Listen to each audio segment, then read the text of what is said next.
ఉన్న బంగారాన్ని విడిపించి ఆ రోజు ఆన్లైన్ రేటుకే మేము కొంటాం. Sharma gold company. నమస్తే, వెల్కమ్ టు సుమన్ టీవీ. నేను మీ యామిని. ప్రస్తుతం మనతో ఉన్నారు ప్రముఖ ఆధ్యాత్మికవేత్త, ప్రముఖ జ్యోతిష వాస్తు పండితులు మనతో సూర్యనారాయణ శర్మ గారు ఉన్నారు. వారితో మాట్లాడదాం. నమస్కారం గురుగారు. నమస్కారం అమ్మ, శుభం బియాదు. గురుగారు, ఈ నెలలో అసలు ధనుసు రాశి వారికి అంటే ఏ విధంగా ఉంటుంది? వీళ్ళకి సంబంధించిన పరిహారాలు అంటే ఏంటండి? ధనురాశి వారికి చూసుకునేటప్పుడు ఏంటంటే రాశిలోనే కుజుడు యొక్క తత్వం ఉంది, శుక్రుడు కూడా అక్కడ కలిసి ఉన్నాడు. సో ఆ అగ్నితత్వం కుజుడు రాశిలో ఉన్నాడు కాబట్టి అది కొంచెం డిస్టర్బెన్స్గానే ఉంటుంది. ద్వితీయ స్థానంలో బుధాదిత్య యోగం అంటే వ్యాపారం చేసే యోగాలకు సంబంధించిన బలం పెరుగుతూ ఉంది. తృతీయంలో శని విక్రమ స్థానంలో చాలా బాగున్నాడు.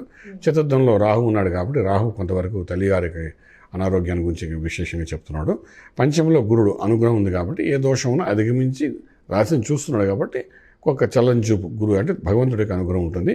అలాగే దశమంలో చూస్తే కేతు ఉన్నాడు కాబట్టి రాజ్యంలో అంటే ప్రొఫెషనల్ ప్లేస్లో కమ్యూనికేషన్ స్కిల్స్ చాలా పనిచేస్తాయి. సో సక్సెస్ అనేది కనబడుతుంది చెప్పడానికి అవకాశం ఉంది మేడం.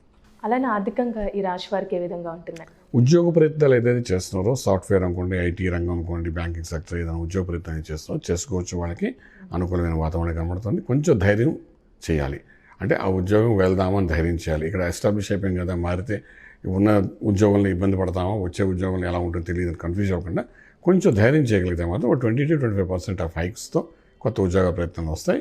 సక్సెస్ అనేది కనబడే అవకాశం ఉంది. అలానే ఈ రాశి వారికి వ్యాపారస్తులకండి ఏ విధంగా ఉంటుంది? ఒకవేళ పెట్టుబడి పెట్టిన వ్యాపారం అనేసరికి ఇక్కడ బుధాదిత్యం ఆల్రెడీ కుటుంబ స్థానం కనిపిస్తోంది. సో డెఫినెట్గా వాళ్ళ ఫ్యామిలీ ఇది వ్యాపారం ఉంటాయి, కుటుంబం సంబంధించిన వ్యాపారం ఉంటాయి, ఫ్యామిలీ బిజినెస్ అంటారు. అలాగే ఇప్పుడు జ్యువెలరీస్ వాళ్ళనుకోండి, క్లాత్ వాళ్ళనుకోండి, వీళ్ళు ఇప్పుడు చందనా బ్రదర్స్, బొమ్మనా బ్రదర్స్ అంటాయి కదా, బ్రదర్స్ యొక్క ఇది కదా బిజినెసే కదా.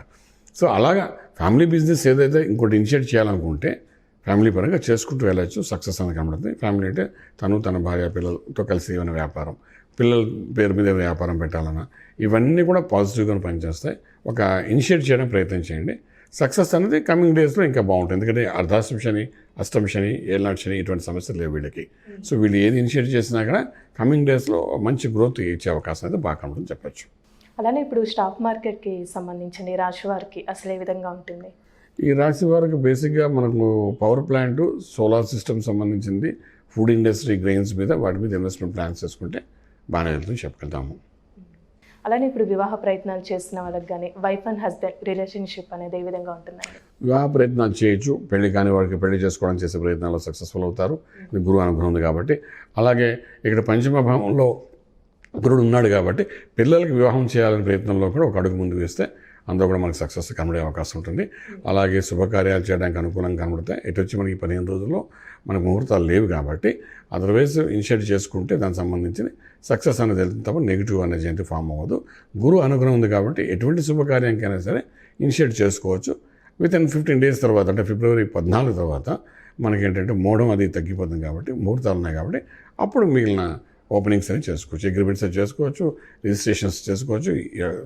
ఇల్లు స్థలము కొనాలనుకుంటే కూడా అన్నిటికీ అనుకూలమైన వాతావరణం చెప్పచ్చు. అలానే ఇప్పుడు సినిమా పరిశ్రమకి సంబంధించండి ఈ రాశి వారికి ఏ విధంగా ఉంటుంది?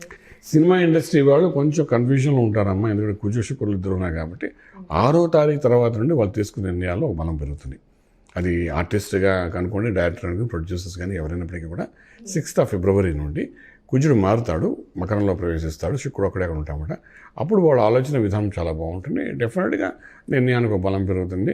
అండ్ అగ్రిమెంట్స్ అవి రాసుకోవచ్చు, విత్ కాంట్రాక్ట్ అగ్రిమెంట్స్ అవి రాసుకోవచ్చు ఫిలిం ఇండస్ట్రీలో ఉన్నవాడు. అలాగే మనం ఏంటంటే ఈ శుక్రబలం బాగుంది కాబట్టి వీళ్ళకి ఆ టైంలోని డెఫినెట్గా ఒక స్త్రీ అంటే ఉమెన్ ఓరియంటెడ్ మూవీస్ కొన్ని తీసుకుంటుంటారు.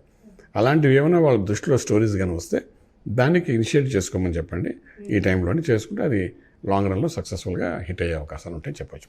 అలానే ఇప్పుడు రాజకీయ నాయకులకండి ఈ రాశి వారికి అసలు ఏ విధంగా ఉంటుంది? రాజకీయ నాయకులు ఇంకా సాధన చేస్తూ ఉండాలి, సక్సెస్ వైపు వెళ్ళిపోతూ ఉండాలి. ఈ 15 రోజులు కూడాను సక్సెస్ స్టెప్ అంటే ఇంకా దూకుడుగానే వెళ్ళగలిగితేనే బాగుంటుంది. ఎక్కడున్న వాళ్ళు అక్కడ ఉంటే మాత్రం పేరు అంతా ఫేమ్ అంతా బూజు పెట్టే అవకాశం ఉంది కాబట్టి ధైర్య సాహసే లక్ష్మి అన్నట్టుగా ధైర్యంగా స్టెప్స్ చేసుకుని వెళ్ళండి. మీ మాటకారితనం సక్సెస్ అవుతుంది.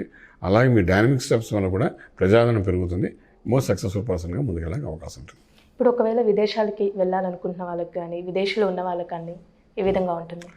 విదేశాలు వెళ్ళే వాళ్ళకి అనుకూలంగానే కనిపిస్తున్నాము. విదేశాల్లో ఉన్నవాళ్ళు కూడా ఈ గురుబలం అనేది ఉంది కాబట్టి సక్సెస్ రేట్ బాగానే పెరుగుతుంది. చదువుకునే విద్యార్థులు కూడా ప్రయత్నం చేయొచ్చు. అలాగే సెటిల్మెంట్ అవ్వాలి విదేశాల్లో అన్నవాళ్ళు కూడా వెళ్ళి ప్రయత్నం చేయొచ్చు. అలాగే 15 రోజుల్లో విదేశీ పర్యటన చేయాలనుకుంటే సరదాగా 15 వాళ్ళు కూడా ఈ 15 రోజుల్లో బాగానే ఉంది, అనుకూలంగా ఉంటుంది, మంచి ఫలితాలు వస్తే వెళ్ళడం వల్ల లాభదాయకంగా ఉంటుంది తప్ప నష్టపోయే అవకాశం అయితే ఏమి కనిపించదు. ఇప్పుడు సంతానపరంగా ఈ రాశి వారికి ఏ విధంగా ఉంటుందండి? పంచమిలో గురుడు ఉన్నాడు కాబట్టి సంతానం ద్వారా శుభమైన వార్తలు వింటారు, శుభకార్యానికి సంబంధించినవి. అలాగే సంతానానికి ఏదైనా క్రియ చేయాలనుకుంటే, ఫర్ ఎగ్జాంపుల్ పిల్లలకి పెళ్లి చేయాలి, యుక్త వయసు వచ్చిననుకుంటే ఈ సమయంలో ఆరంభిస్తే అది ఈ 15 రోజుల్లో దాన్ని శ్రీకారం చుట్టిన ఇనిషియేట్ చేస్తే బాగుంటుంది. మంచి రోజు చూసుకుని ఇనిషియేట్ చేయాలి. అంతైతే ముహూర్తంతో సంబంధం లేకుండా ముహూర్తాలు లేవు కదా అని ఇప్పుడు ఇనిషియేట్ కూడా చేయొద్దు అనే ఇదేం కాదు. ఇనిషియేట్ చేయొచ్చు, అది సక్సెస్ఫుల్గా తీసుకెళ్ళే అవకాశం ఉంటుంది. అలానే ఇప్పుడు ఒకవేళ ఇల్లు కొనాలనుకున్న వాళ్ళకి కానీ ల్యాండ్కి సంబంధించండి ఈ ప్లానింగ్లో ఉంటే ఈ రాశి వారికి ఏ విధంగా ఉంటుంది? ఇది శని 3 ఇంట్లో ఉన్నాడు కాబట్టి అప్పు పుట్టిస్తాడన్న, విక్రమస్థానం ఉన్నాడు కాబట్టి అప్పు పుట్టిస్తాడు కాబట్టి ఇల్లు కొనుక్కోవచ్చు. సో ఇల్లు కొనాలన్న వాళ్ళకి చాలామంది స్ట్రెస్తో ఉండి దానికి సంబంధించిన లోన్ రాక ఇబ్బంది పడే వాళ్ళు చాలామంది ఉంటారు, మధ్యతరగతి వాళ్ళు ఉంటారు. సో వాళ్ళు ఆ ప్రయత్నం చేయొచ్చు 15 రోజుల్లోని. ఖచ్చితంగా సీరియస్గా ప్రయత్నం చేయమంటాము. చేసుకోగలిగితే మాత్రం మీకు లోను శాంక్షన్ అవుతుంది, శాంక్షన్ లెటర్ వస్తుంది, డబ్బులు మాత్రం 15వ తారీఖు తర్వాత వస్తాయి, ఈ లోపల రాదు. ఈ రాశి వారికి లక్కీ నెంబర్ అంటే ఏంటండి? నెంబర్ 9 పాజిటివ్గా పనిచేస్తామమ్మా. ఈ 15 రోజులు నెంబర్ 9ని దృష్టిలో పెట్టుకుని ఏదైనా చేయాలనుకుంటే చేయడానికి మంచి అనుకూలం అని చెప్పచ్చు వాళ్ళకి. అలానే ఆరోగ్యం పరంగా ఈ రాశి వారికి ఏ విధంగా ఉంటుంది? ఆరోగ్య దోషాలు ఏం లేదమ్మా, కానీ వీరి రాశి వారు వాళ్ళ అమ్మగారి విషయంలో, ఆరోగ్య విషయంలో, అమ్మగారితో ఉన్న రిలేషన్ విషయంలో కూడా చాలా జాగ్రత్త తీసుకోవాల్సిన అవసరం ఉంటుంది. ఎందుకంటే చతుర్థంలో రాహు ఉన్నాడు. చతుర్థం ఏంటంటే తల్లి గురించి చెప్తుంది, ఇల్లు వాకిలి వాహనం గురించి చెప్తున్నమాట. అన్నిటికీ ముఖ్యం తల్లిగారి గురించి చెప్తున్నమాట. తల్లిగారు అనేసరికి ఈ అబ్బాయి ఉన్నాడంటే ఈ అబ్బాయికి తల్లిగారు అంటే కనీసం 40 ఏళ్ళ నుండి మొదలవుతుంది. 40 నుండి 80 ఏళ్ళ మధ్యలో ఉంటారు వాళ్ళ అమ్మగారు. సో 40 ఏళ్లలో ఉన్న వాళ్ళ అమ్మగారైనా, 50 ఏళ్ళలో ఉన్న వాళ్ళ అమ్మగారైనా, 80 ఏళ్ళు ఉన్నవాళ్ళైనా ఏదైనప్పటికీ తల్లిని ప్రేమించే వాళ్ళందరూ తల్లి ఆరోగ్యం గురించి జాగ్రత్త చూసుకోవాలి. తనతో ఉన్న రిలేషన్ని కరెక్షన్ చేసుకోవాలి. ఎందుకంటే ఇది ఈవిడ ఆ తల్లి మనసులో వలన జరిగింది కాదు, ఇది జాతకంలో రాహు చతుర్థంలో ఈ జాతకం ఉంది కాబట్టి తల్లికి ప్రమాదము. అంచేత ప్రేమించేవాడు ఏం చేస్తాడంటే ప్రమాదాన్ని ఎలా బయట తీయాలని చూస్తాడు. తల్లి అంటే ద్వేషం ఉన్నవాడు ఏం చేస్తాడు, ఏదైతే ఏదైనా పర్వాలేదు అంటారు. కానీ అక్కడ తల్లిని జాగ్రత్త చూసుకుని అందులో నుండి ఆ మూలం నుండి మనం బయటకు వచ్చినవాడు కాబట్టి ఈ జీవితంలో ఇద్దరిని పూజించాలి, ఒకటి తల్లిని ఒక గురువుని, ఇద్దరు మనకు కనబడుతున్న దైవం. సో అటువంటి ఏమైనా దోషాలు ఉన్నాయని కనబడుతుంది కాబట్టి రాహు అక్కడ 1.5 ఉంటాడు. ఇప్పుడే రాత్రి రేపు ఎల్లుండి వెళ్ళిపోయేవాడు కాదు. సో వాడు ఇప్పుడు ఏదైనా ఇనిషియేట్ చేశాడంటే ఇప్పుడు ఏదో అల్లరి చేస్తారు, తర్వాత చిరాకు పెడతారు, తర్వాత ఆరోగ్యం మీద చూపిస్తారు, తర్వాత రకరకాలుగా ఈ 1.5 ఇబ్బంది పెట్టడానికి ప్రయత్నం చేస్తారు.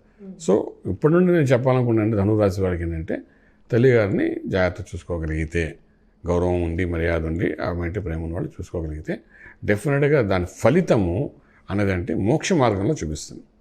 Service to the man is service to God అంటాం కదా. దాని సర్వీస్ ఏదైతే చేస్తామో అది మన జీవితంలో, మన లైఫ్లో ఏంటంటే మనకు మన నెక్స్ట్ జనరేషన్ కూడా అదొక మంచి ఫలితం ఇచ్చే అవకాశం ఉంది. కాబట్టి మీరు చతుర్థ భావంలో ఉన్న దానికోసం రాహుకు సంబంధించిన దోషం కనిపిస్తుంది అనమాట. రాహు ఏడిపిస్తున్నాడు కాబట్టి రాహుకు సంబంధించిన కొన్ని దానాలు ఇవ్వడం కానీ, అలాగే రాహు దుర్గా సప్తశతి పారాయణం చదువుకోవడం కానీ, దుర్గా అష్టోత్తరం చదువుకోవడం కానీ, అలాగే దుర్గా టెంపుల్కి వెళ్ళి పూజా పునస్కారం కుంకుమ పూజ చేసుకోవడం కానీ ఇలాంటివి చేసుకుంటూ ఉండాలి. ఈ సంవత్సరం అంతా చేయాలి ధనురాశి వాళ్ళకి. ఈ 15 రోజులు కాదు, సంవత్సరం అంతా చేయాలి వాళ్ళు. సో అలా చేసుకుంటూ జాగ్రత్తగా కాపాడుకుంటే చాలా బాగుంటుంది చెప్పగలుగుతాం. చాలా చక్కగా తెలియజేశారు గురుగారు, ధన్యవాదాలండి. శుభం బియాదు.